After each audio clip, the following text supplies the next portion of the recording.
Congress leader Rahul Gandhi और Samajwadi party के सदर अखिलेश यादव ने इतवार को फूलपुर उत्तर प्रदेश में एक मुश्तरका इंतखाबी रैली में तकरीर किए बगैर ही वापस हो गए।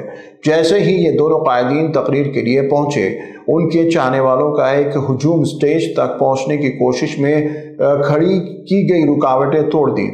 पुलिस जराये के मुताबिक कांग्रेस और एसपी के हामियों की बड़ी तादाद रैली में शिरकत के लिए पंडाल में मौजूद थी।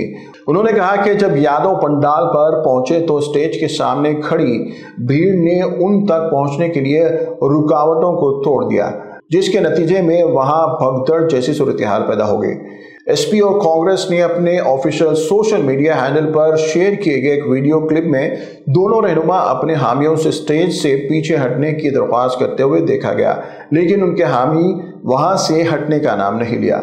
इसके बाद राहुल गांधी और अखिलेश यादव पंडाल से निकलने से चंद मिनट पहले ही अपने सिक्योरिटी घेरे में बैठकर आपस में गुफ्तगू की, फिर वहां से रवाना हो गए।